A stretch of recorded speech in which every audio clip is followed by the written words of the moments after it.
Good morning. গতকাল রাত্রে একটা বার্থডে পার্টি গেছে। বার্থডে পার্টিটা ছিল ওম আর সোহা, এই যে দিদি। তো কালকে রাত্রে কি কি করলাম সেটা আমি ভিডিওতে দেখাচ্ছি সবাই।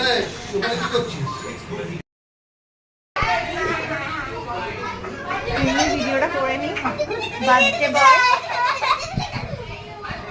আসো, কেকটা দেখো। আজকে সোহার ওমের বার্থডে, তো এতগুলো কেক এসছে। এটা আমি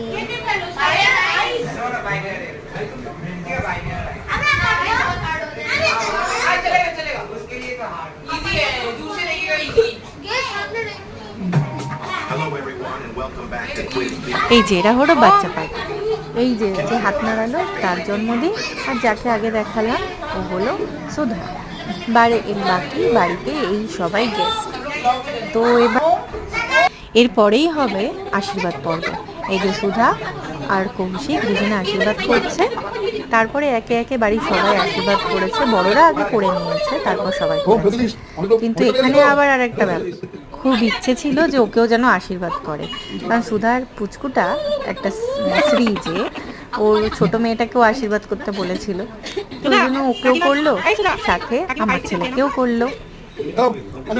আমি হঠাৎ করে গিয়েছিলাম বলে গিফট কিছু নিয়ে যেতে পারিনি। আমি একটা কেক নিয়ে গেছিলাম, এই যে লাস্টের কেকটা, অরেঞ্জ কালারের লাস্টের কেকটা।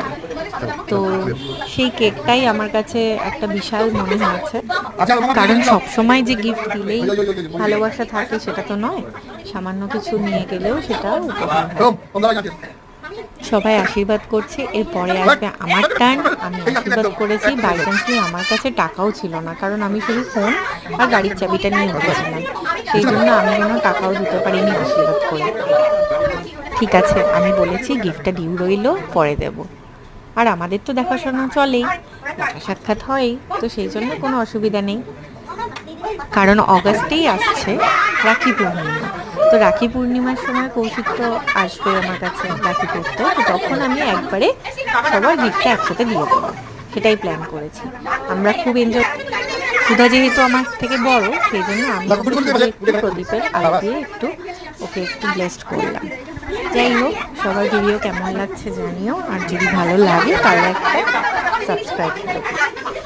লাইকটা আর বললাম না, লাইকটা ইচ্ছে হলে করবে, না হলে করবে না। Thank you.